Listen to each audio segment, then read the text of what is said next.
still can't believe what happened to us out there. My best friend from high school and I went on what was supposed to be a simple winter camping trip, just the two of us getting away from everything for a week. We thought it would be relaxing, maybe get some cool drone footage of the snowy forest. Instead, we ended up spending the longest night of our lives barricaded in a back room, listening to these massive creatures trying to break down our cabin door. I'm not ashamed to say it, I was more terrified than I'd ever been in my life. There were moments that night when I genuinely thought we weren't going to make it home. We'd been planning this trip for months. Both of us had been working our asses off all year and wanted to get away from everything before the holidays hit. My buddy had just bought this expensive new drone and was dying to test it out somewhere with amazing scenery. We found this remote cabin rental about 4 hours north of where we live, way out in the middle of nowhere. The listing said the nearest neighbor was over 20 miles away, which sounded perfect to us. We drove up there on a Friday in early December. The journey took us deeper and deeper into wilderness, past the last gas station, past the last cell tower, past any sign of civilization. The snow was already thick on the ground, maybe 2 feet deep in most places, and it just kept getting deeper as we climbed in elevation. The cabin was exactly what we'd hoped for, old but well-maintained, with a wood-burning stove, basic kitchen, and 2 small bedrooms. It sat in a clearing surrounded by dense pine forest, completely isolated. The nearest neighbor was supposed to be over 20 miles away, and you could believe it.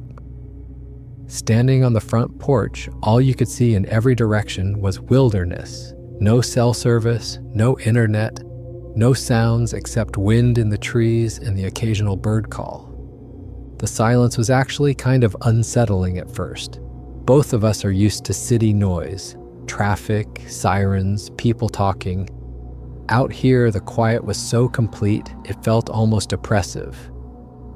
But after the first day, we started to appreciate it.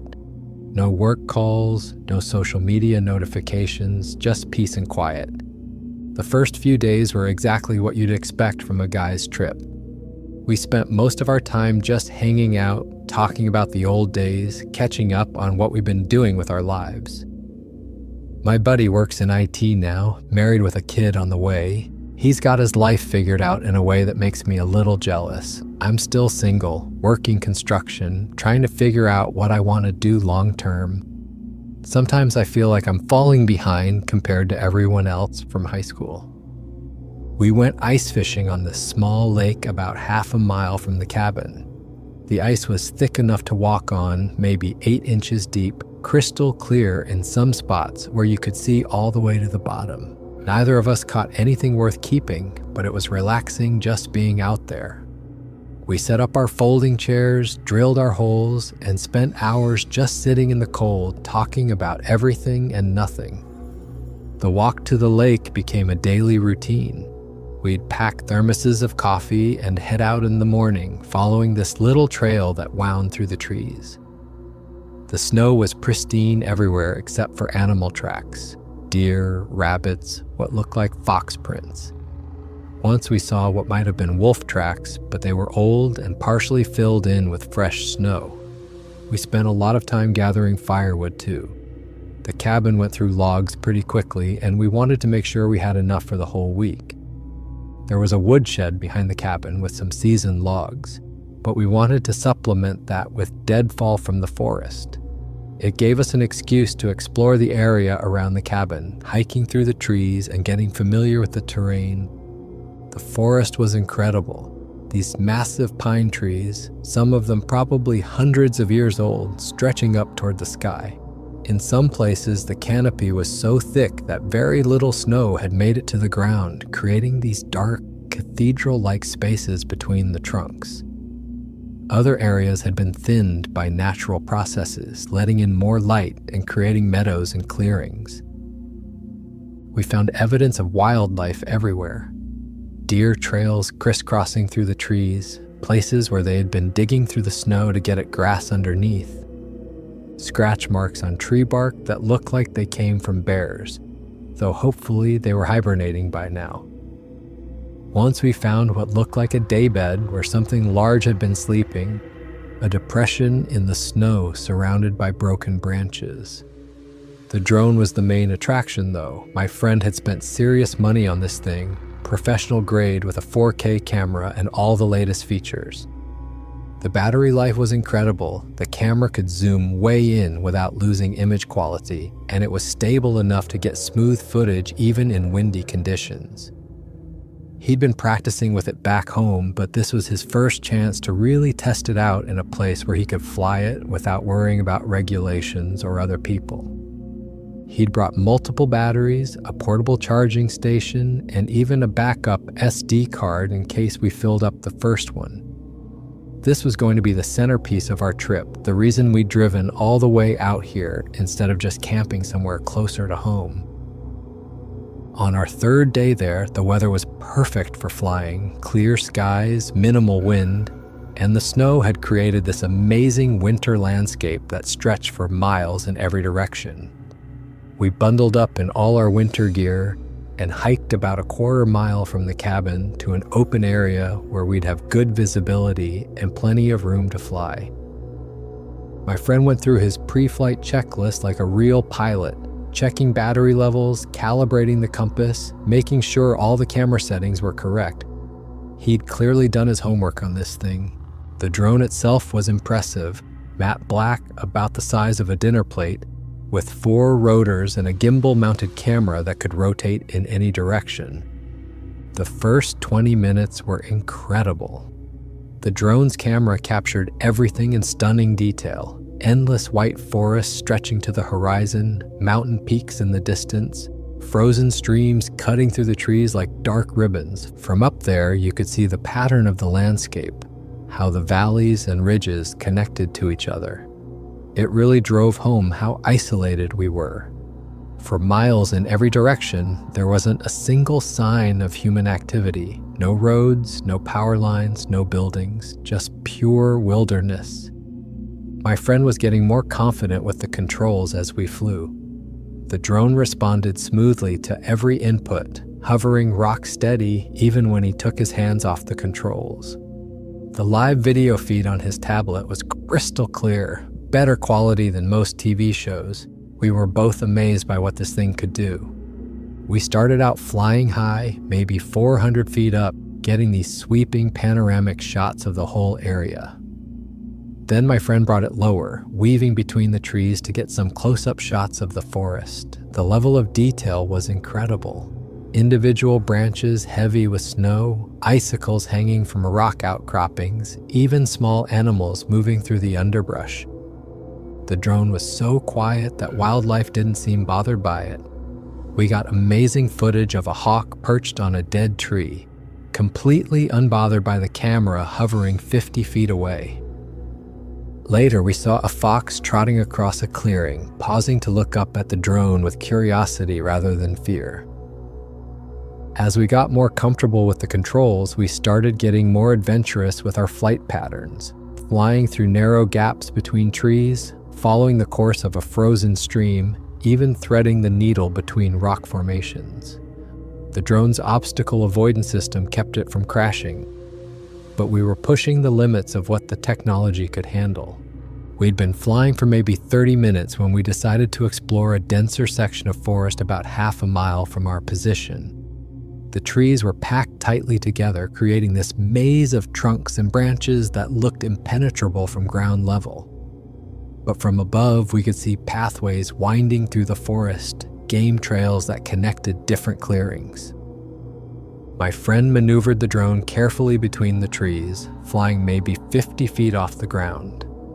The camera captured everything in incredible detail. The texture of bark on individual trees, the way snow had accumulated on different branches, even spider webs that had been preserved by frost. That's when we spotted the deer, 3 of them moving single file through a clearing about half a mile away. They were beautiful animals, picking their way carefully through the deep snow, stopping occasionally to dig down to the grass underneath. My friend maneuvered the drone to get a better angle, zooming in with the camera to capture them browsing for food. We watched them for several minutes, fascinated by their behavior, the way they communicated with each other through body language, how they took turns keeping watch while the others fed, the grace with which they moved through terrain that would have been nearly impossible for humans to navigate. That's when we saw it. At first, we thought it was another person. The shape was moving upright through the trees, maybe 200 yards from where the deer were feeding. But that didn't make sense. We were supposed to be the only people for miles around, and whoever it was wasn't wearing any bright colors like hunters usually do. My friend zoomed the camera in as far as it would go, trying to get a clearer look at whatever we were seeing. The image was a little grainy at maximum zoom, but we could make out a dark figure moving between the trees. It was walking on two legs, but something about the way it moved wasn't quite right. The proportions were all wrong, too tall, too broad across the shoulders, and it was moving through snow that would come up to our waists like it was nothing, taking these long, easy strides that covered way more ground than a normal person could manage. The more we watched, the more unsettled we became. This thing was massive, easily 7 or 8 feet tall, maybe taller. Its arms hung down further than they should, almost reaching its knees. The shoulders were incredibly broad, giving it a triangular silhouette that didn't look human at all. And the way it moved was wrong too. Not clumsy like you'd expect from something that size, but fluid and coordinated. It picked its way through the forest with surprising grace, stepping over fallen logs and ducking under low branches like it knew the terrain perfectly. We kept the drone where it was, just watching and recording as this thing continued walking through the forest. It seemed totally unaware of the drone hovering overhead, focused on whatever it was doing down there. For maybe 5 minutes, we got perfect footage of it moving between the trees, occasionally stopping to examine something on the ground before continuing on. The detail was incredible. We could see that it was covered in dark fur or hair from head to toe, almost black but with lighter patches here and there. The arms were longer than they should be for a human, hanging down past where its knees would be. When it turned slightly, we caught a glimpse of its profile. The head was wrong too, elongated and sloped in a way that definitely wasn't human. But the most unsettling thing was how purposefully it moved. This wasn't some random wandering, it was going somewhere specific, following what looked like an invisible path through the forest. Several times it stopped and seemed to examine the ground, like it was tracking something or following a scent trail. At one point, it reached up and broke a branch off a tree, examining it closely before tossing it aside. The casual display of strength was incredible. The branch was thick enough that it would have taken both of us working together to break it, but this thing snapped it off like it was a twig. My friend and I just stared at the tablet screen, not saying anything. We both knew what we were looking at, but neither of us wanted to be the first to say it out loud. This was a fucking Bigfoot walking through the forest like it was the most natural thing in the world. The creature continued moving through the trees, getting closer to where the deer had been feeding. But the deer were gone now. They must have sensed something and moved on. Smart animals. They knew when something dangerous was in the area, even if we were too fascinated to recognize the threat. For almost 10 minutes, we watched this thing move through the forest. The footage was incredible, clear, well lit, showing every detail of the creature's movements and behavior. This wasn't some blurry, shaky video shot from hundreds of yards away. This was documentary quality footage of something that wasn't supposed to exist. The creature seemed completely comfortable in its environment. It knew exactly where to step to avoid the deepest snow, which branches would support its weight, how to move quietly despite its massive size. This was its home, its territory, and we were the intruders. We should have left it alone, should have kept the drone where it was and just continued recording from a distance. But my friend got excited, wanted to get closer for an even better shot. He started maneuvering the drone lower and closer to where the creature was walking. I told him to be careful, to keep some distance. Something about this whole situation felt dangerous, even though we were safely positioned hundreds of yards away. But the footage was so incredible, so clear and detailed, that the temptation to get an even better shot was overwhelming. The drone moved in slowly, dropping altitude and closing the distance. At 150 yards, we could make out individual features on the creature.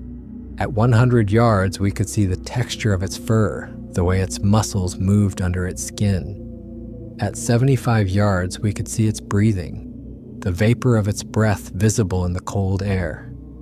The moment the drone got within maybe 50 yards, the thing's head snapped up. It had heard the propellers, that high-pitched whining noise that drones make. For just a second, it looked directly at the camera and we got this perfect shot of its face. It wasn't human. The features were all wrong. Too much bone around the eyes, creating these deep shadow sockets. The nose was flattened and wide, almost gorilla-like, but not quite. The mouth seemed too big for the face, and when it opened slightly, we could see teeth that were definitely not human. But the eyes were the worst part. They had intelligence behind them, a calculating awareness that sent chills down my spine. It knew exactly what it was looking at. For maybe 3 seconds, creature and camera stared at each other. The drone hovered motionless, its camera locked onto the creature's face. The creature stood perfectly still, processing what it was seeing. In that moment, I realized we'd made a terrible mistake. This thing wasn't just some dumb animal that we could observe from a distance. It was intelligent, possibly more intelligent than we were giving it credit for. Then it ran. I've never seen anything move that fast through heavy snow. 1 second it was standing there looking up at the drone. The next it was gone, crashing through the forest like a freight train. Trees were shaking as it passed, snow falling from branches in its wake, broken limbs crashing to the ground behind it. The speed was incredible. Even with the drone's camera tracking its movement, we could barely keep it in frame. It covered ground that would have taken us 20 minutes to traverse in maybe 30 seconds, moving through terrain that would have been nearly impossible for humans to navigate. But here's the thing that really scared us. It wasn't running away randomly. It was moving with purpose, following a specific route through the forest. And that route seemed to be taking it in the general direction of our cabin.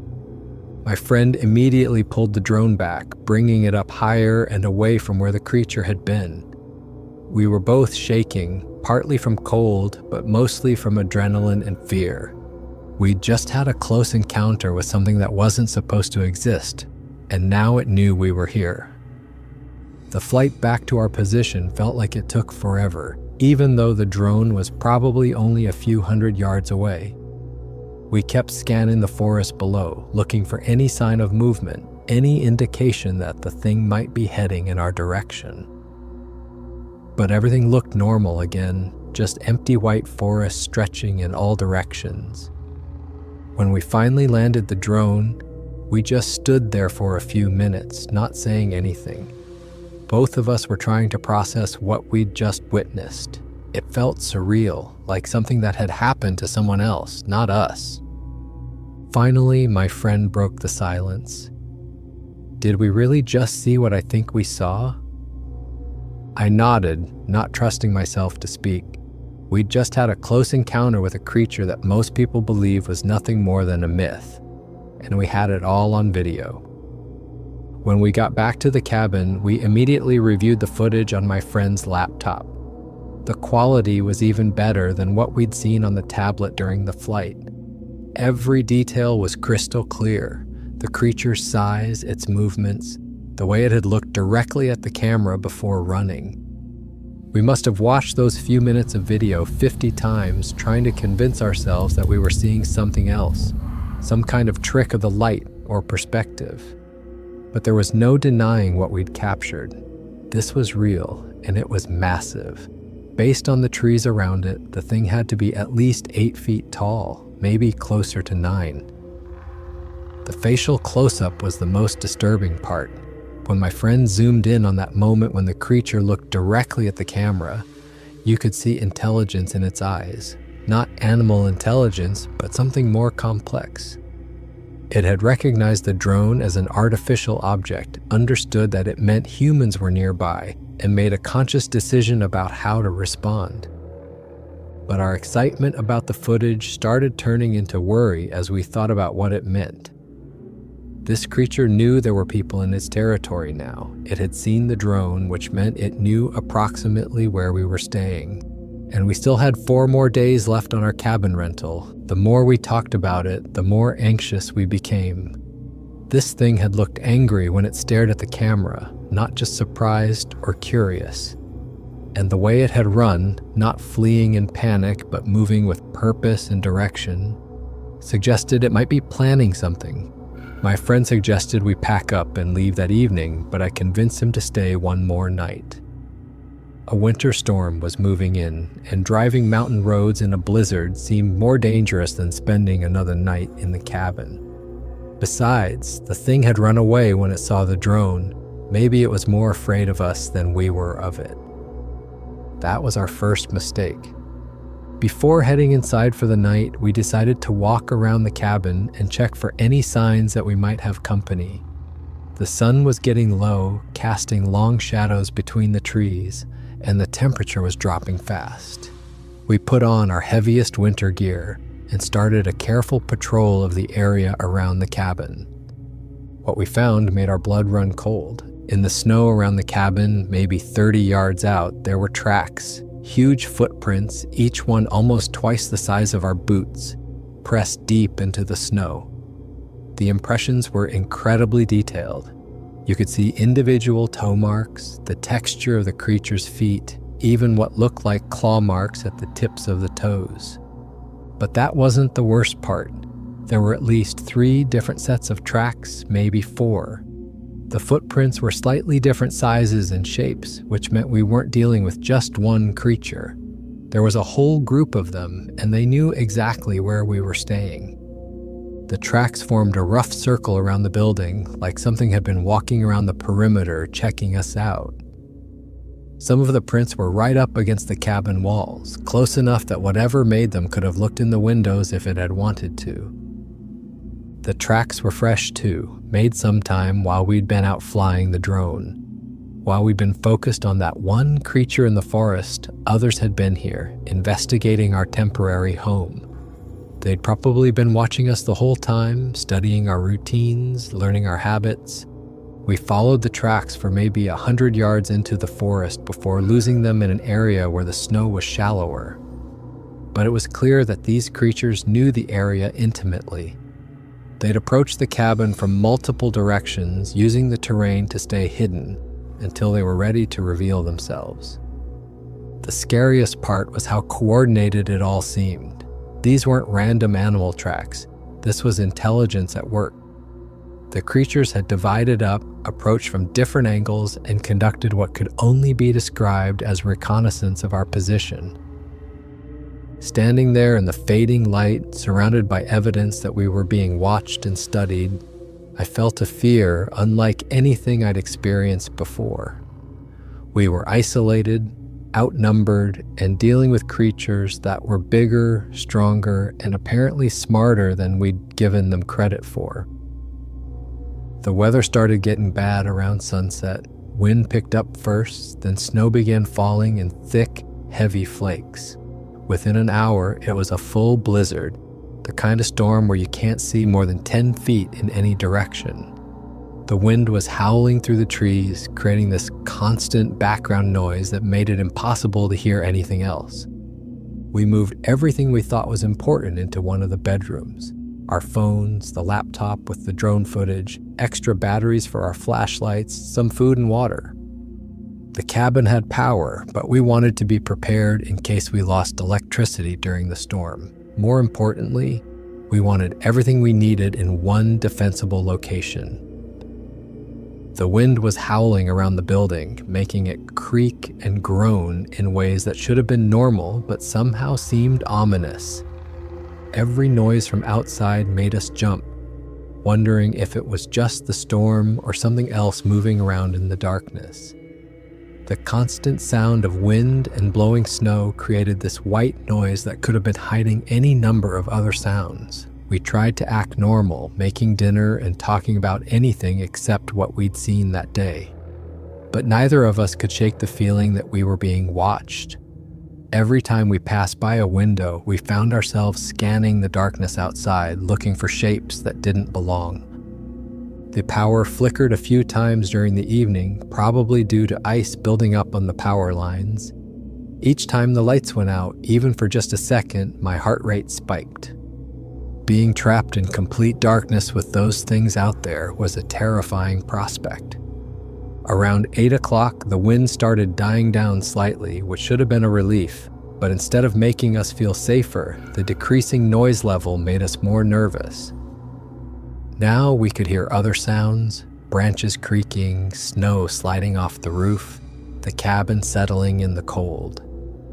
And underneath it all, we started to notice something else.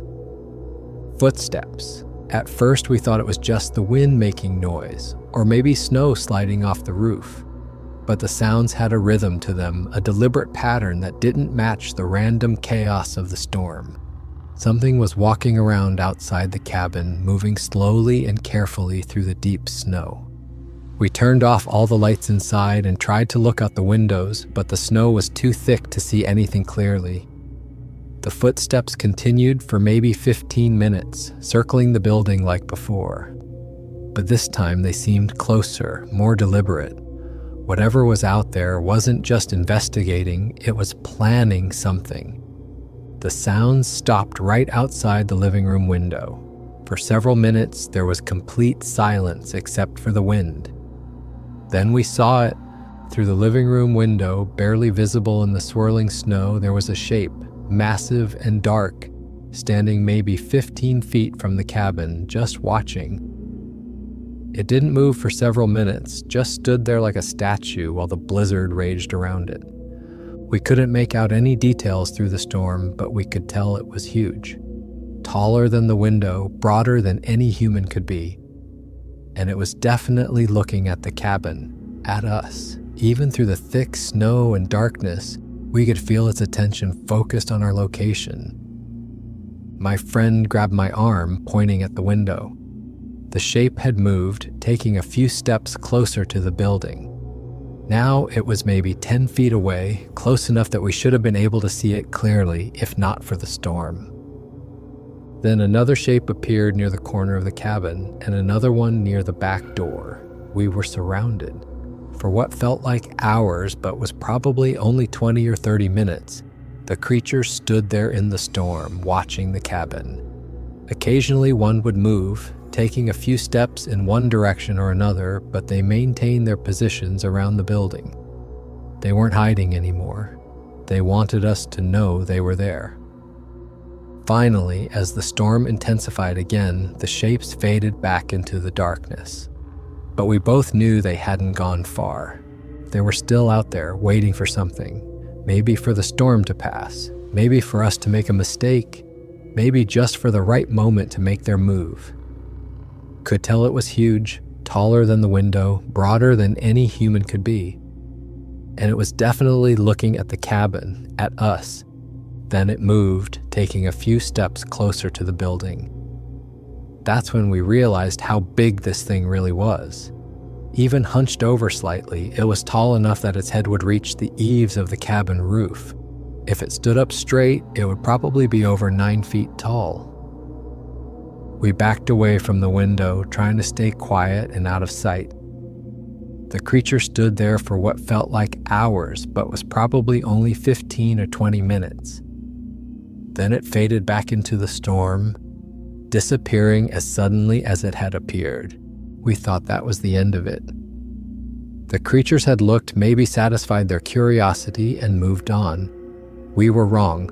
Around midnight, the real terror began. The first bang on the door sounded like someone hitting it with a sledgehammer. The whole cabin shook, and we could hear the wood of the door frame creaking under the impact. Then another bang, and another, like something was trying to break down the door through sheer force.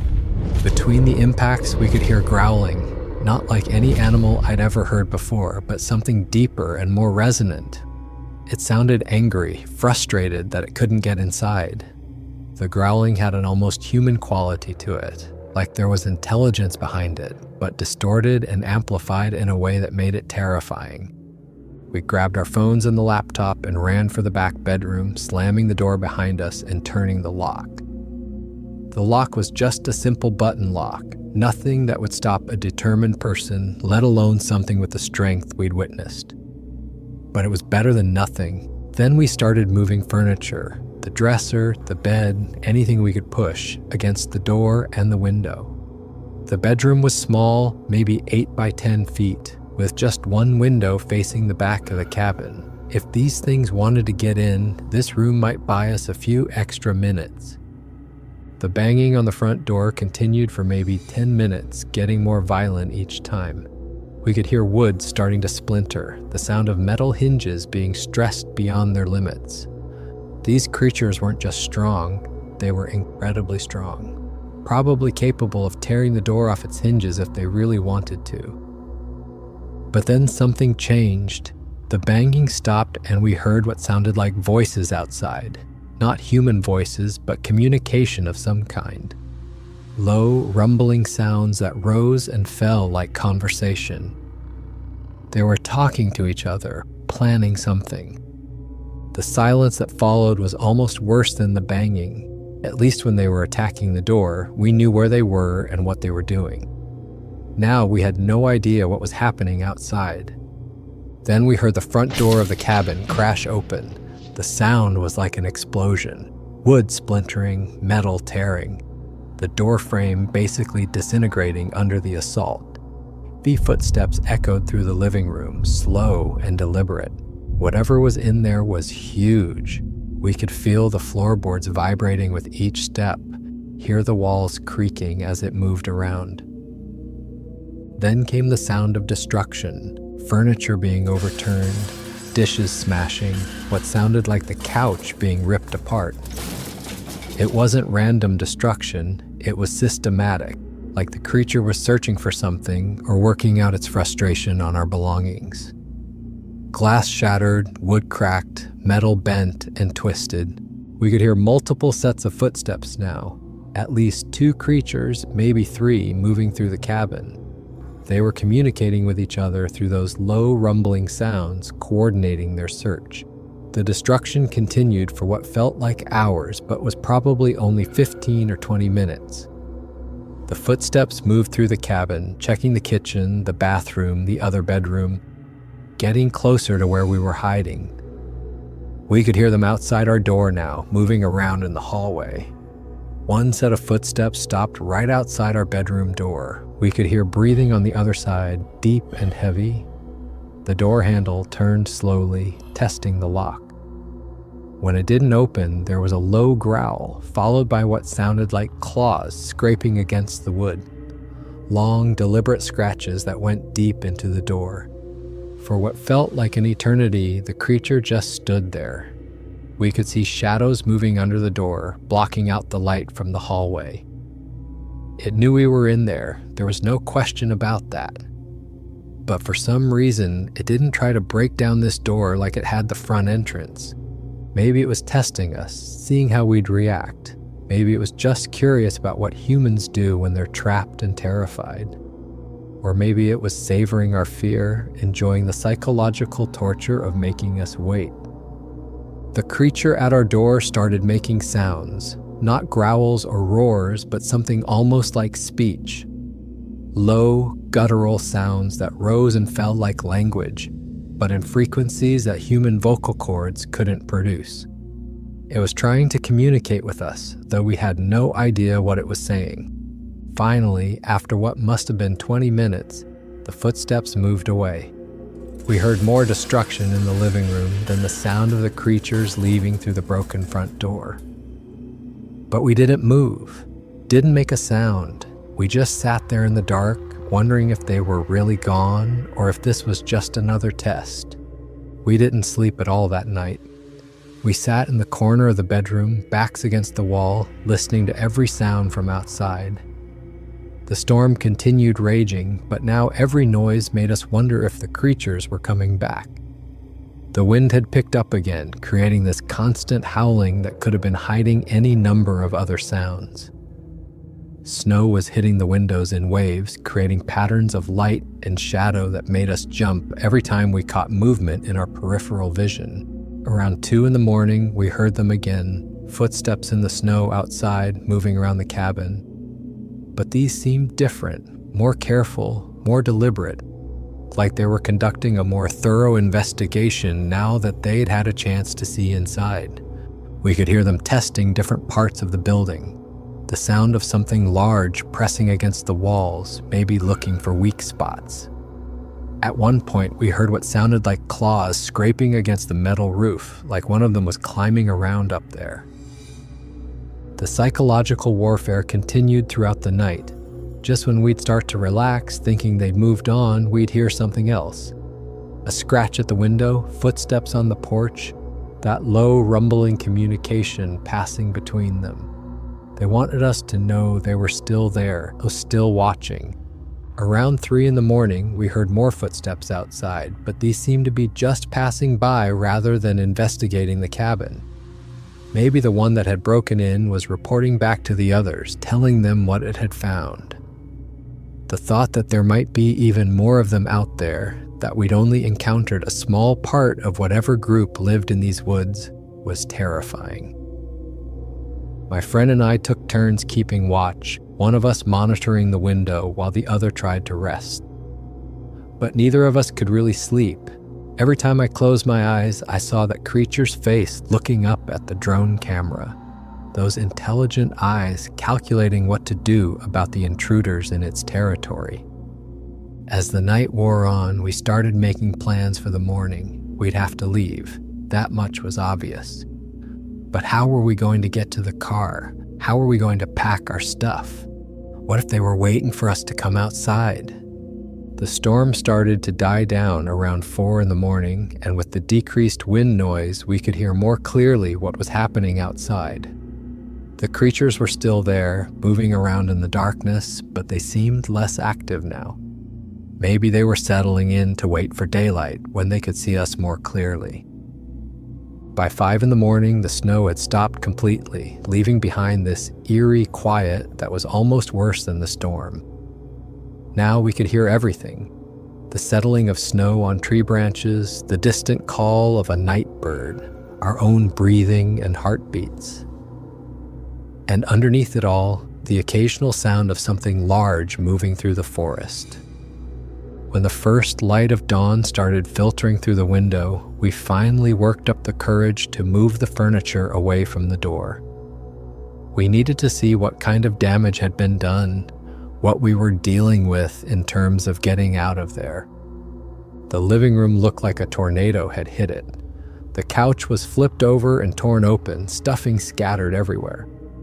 The coffee table was smashed to pieces, the television was thrown across the room, and there were claw marks gouged deep into the wooden walls. In the kitchen, every cabinet door had been ripped off its hinges.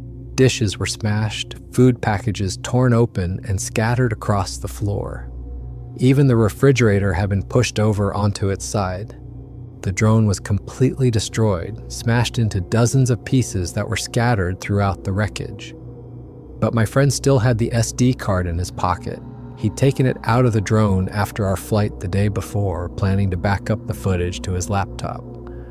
Everything we'd brought with us was destroyed except for what we'd had in the bedroom, our extra clothes, our camping gear, even our food supplies. All of it was ruined. The message was clear. We weren't welcome here and we needed to leave. We didn't waste any time packing up what little we could salvage.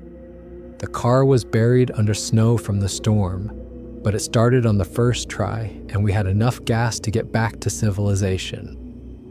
We threw our surviving belongings into the back seat and got out of there as fast as we could manage on the snowy roads. The drive out felt like it took forever. Every shadow in the trees looked like it might be one of those creatures watching us leave. We kept expecting something to step out into the road, blocking our escape, but nothing happened. Still, neither of us relaxed until we reached the main highway. It wasn't until we were passing through the first town, seeing other cars, other people, signs of normal human civilization, that we felt safe enough to really talk about what had happened. We'd survived a night under siege by creatures that weren't supposed to exist, and we had video evidence to prove it. About halfway home, we stopped at a gas station to fuel up and get some coffee. While my friend was inside paying, I noticed something that made my stomach drop.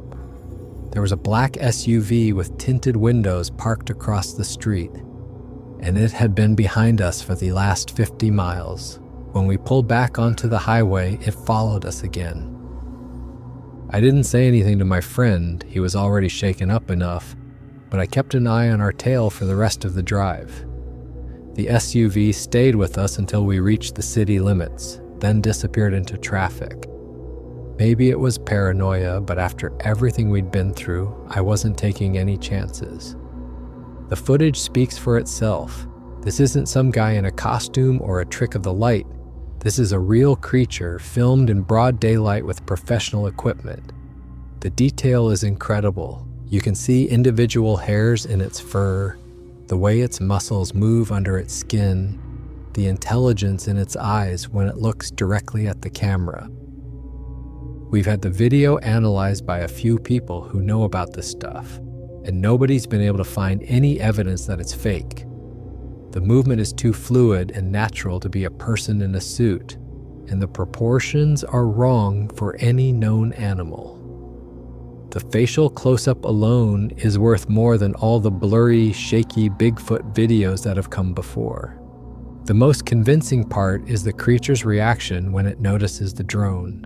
The way it looks up, processes what it's seeing, and then immediately runs shows intelligence and decision-making ability that you wouldn't expect from a simple animal. This thing understood what the drone represented: human technology, human presence, and made a conscious choice about how to respond. And the speed at which it moves through the heavy snow is incredible. In the video, you can see trees shaking as it crashes through the forest, but it's moving so fast that it's already out of frame within seconds. No human could move like that, especially not through snow that would be waist deep for a normal person. But the video only tells part of the story. What happened that night in the cabin was proof that these creatures are not only real, but territorial and potentially dangerous. The systematic destruction, the psychological warfare, the intelligence behind their actions, all of it points to something far more complex than a simple animal encounter. This experience changed both of us permanently. My friend, who used to be skeptical of anything paranormal, is now a true believer. He's become obsessed with researching Bigfoot sightings and theories about where these creatures might be living and how they've managed to stay hidden for so long. I've become more cautious about spending time in remote wilderness areas. Knowing that there are things out there that are bigger, stronger, and smarter than us makes you think twice about venturing too far from civilization. Every camping trip, every hike in the woods, I find myself scanning the tree line for shapes that don't belong.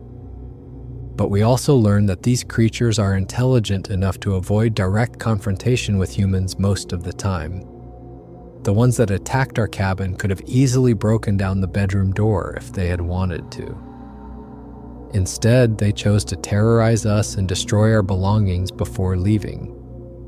They were making a point, establishing dominance, showing us that we were in their territory. That suggests they have some kind of social structure, some rules about how to deal with human intrusion into their territory. They're not mindless animals, they're thinking, reasoning beings that have learned to coexist with human civilization by staying hidden in the deepest parts of the wilderness. The coordinated nature of their behavior also suggests they communicate with each other in sophisticated ways. The way they surrounded the cabin, the systematic destruction inside, the symbols carved into the walls, all of it points to a level of organization that goes far beyond anything we'd expect from forest animals. Sometimes I wonder what would have happened if we'd just stayed home that week, if my friend had never bought that drone, if we'd chosen a different location for our camping trip? Would we still be living our normal lives, never knowing that creatures like this exist in the wilderness around us?